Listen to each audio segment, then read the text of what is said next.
Let's take a look at another president, though. President Donald John Trump. Look at this. I got 4 numbers across for you on this screen here. They are all second-term lows for the given pollster. What are we talking about? AP North, 26 points below water. NBC, 22 points below water. Yahoo YouGov, 20 points below water. Quinnipiac, 19 points below water. So we're ranging from negative 19 points all the way to negative 26 points. You know, Kate, there's this question that folks keep asking, you know, where is the floor for Donald Trump? And I'm not sure there is a floor, because if there is one, Donald Trump, at least in term number 2, has just fallen through it to another low level. How does this compare with his first term, and how does this compare with Joe Biden? Okay, so we look at these numbers right here. One of the things that Donald Trump had been arguing, his proponents have been arguing, oh, you know what, he's doing better than he was doing in term number 1.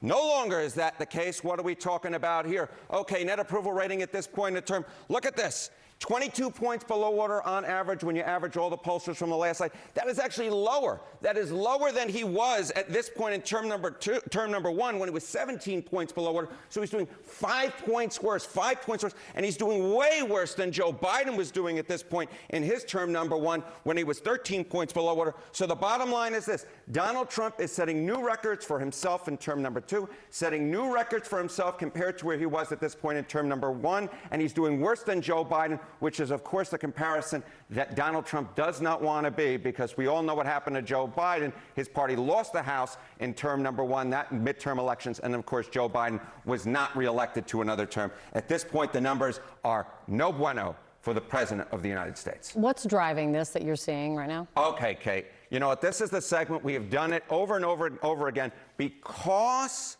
he keeps setting new lows for himself. What are we talking about? Well, we're talking about independence. We're talking about independence. When you lose the center of the electorate, you lose the American people. Trump's net approval rating among independents, you know, at this point, you go back term number 1, he was 17 points below water. Now, according to Quinnipiac, he is 27 points below water.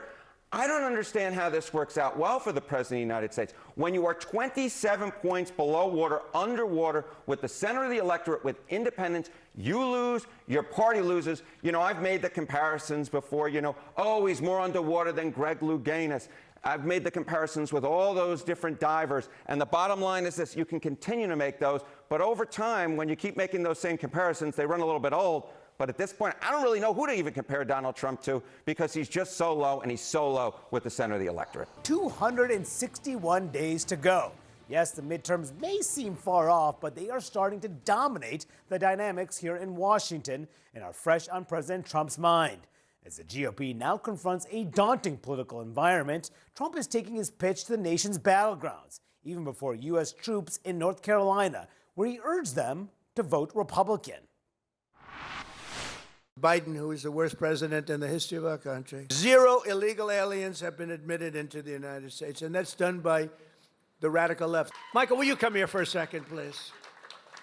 He's running for the Senate, and if he gets in, you're going to be taken care of. If he doesn't get in, we're going to be stripping the military like they always do, the Democrats. When I heard they were taking the name Fort Bragg off, I said, no, they're kidding. They're not going to do it. They did. They took the name off. We got it back very quickly, but they took it off. And if we don't win the midterms, they'll take it off again. It's another reason you have to vote for us, because they'll change it back to whatever it might be. And this weekend, Trump also renewed his calls to place new restrictions on voting, as he started to see some fraying within his coalition, all while possible 2028 contenders, including Secretary of State Marco Rubio, flocked to Europe this weekend, where they're getting some attention. Let's break this all down with my excellent panel: Tia Mitchell from the Atlanta Journal-Constitution, CNN's Phil Mattingly, and Julie Davis from the New York Times. Good morning to you all. So look, Trump is, of course, as he does, demand total unity as we head into this very daunting stretch for the GOP. His party wants him to focus on issue number 1, the economy. And we've seen time and time again Trump trip on his own message or create distractions and do things that are causing significant pushback within the ranks. Just this past week, we saw the Justice Department try and fail to indict 6 House Democrats. A lot of Republicans uncomfortable with that. How he's handled these ICE surges, particularly in Minneapolis in recent weeks, has caused pushback among Republicans, nervous about going too far. Of course, that racist video of the Obamas that he later was forced to delete, though did not admit a mistake. Phil, how is this playing as we head into the midterms with his party? Not great. I think, and Monty, honestly, like I watch you work the halls every single week, and it's always a really good barometer of when do we hit self-preservation mode for members of Congress. And I think that as powerful as Trump's grip on the party has been, and I think we should all be very careful to pronounce some grand break or diminishment of his authority over the Republican Party and over his members, which has been so kind of ironclad over the course of the last 13 months. But the moment where Republican lawmakers, particularly frontline Republican lawmakers, start looking around and say, if I need to actually win in November, I need to start creating some distance. Not dramatic scale of distance that we've seen perhaps in past administrations, but I think what we've seen over the course of the last couple of weeks, but in particular this week as well, is some of those members saying there are opportunities for me to break. The repercussions of that from Trump's Truth Social posts are not in the kind of cost-benefit analysis, bad enough for me to not want to risk this, and therefore I'm going to move forward. Is it a grand kind of fracturing of the party? Absolutely not. And typically in a normal, what's normal anymore, but like in his previous administration, the president would be like, okay, break with me. Every other president says, like, I get it. Like, Yeah. this is what you have to do. Trump is not that president, and how that dynamic plays out in the coming weeks, we're going to see more of this, is going to be really, really telling. Yeah. Right, and I think that that's why it's been as limited as it's been, right? We saw that tariff vote last week. You had 6 Republicans. That's not anywhere close to the universe of Republicans that if they wanted to, protect their political flank and guarantee success in their races, would have wanted to vote yes on that Yeah. to cancel the Canada tariffs. There'd But probably be a lot more. there are a lot. There are a dozens. couple in there who are retiring. Yeah. There's one in there who's redistricted into a bad position anyway. So this is not as dramatic of a shift as we normally see at this point in the cycle, where you have a party that realizes they need to get some distance from the sitting president. But part of that dynamic is because this particular president will not brook any kind of break whatsoever, even if he knows. He probably doesn't think about this, but that it's for his own political good, the good of his own people in Congress and keeping the majority. And we're starting to see his messaging too, focusing, as he does, about voting, voter ID, which of course, voter ID is an issue that unites Republicans generally. There's no question about it. But Trump is going much further than most Republicans are, particularly when he talks about what he mentioned on Truth Social just over the weekend. He said there will be voter ID for the midterm elections, whether approved by Congress or not.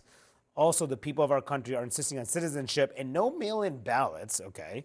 And then he goes on to say, if I can't get this through Congress, there are legal reasons why this scam is not permitted. I will be presenting them shortly in the form of an executive order. What is he talking about? And states run elections, not the federal government. And here he is again saying that we will just do this, regardless if Congress approves this. States run elections. The Constitution outlines some of this stuff. So what he's talking about, you can't do by executive order, and you can't do without violating the Constitution. It's the way our government was set up. But I don't think Donald Trump cares about that.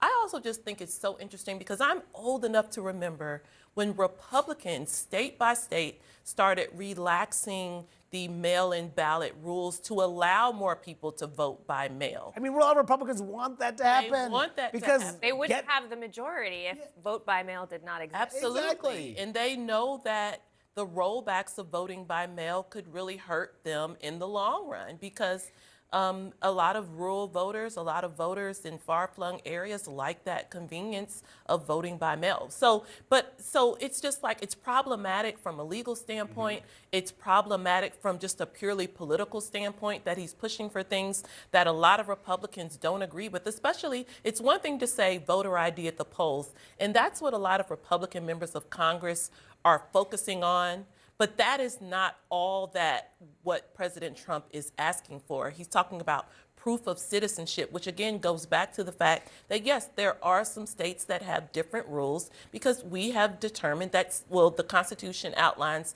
that states run their own elections. So wanting to nationalize voter registration guidelines is, again, something that Republicans have resisted. Yeah,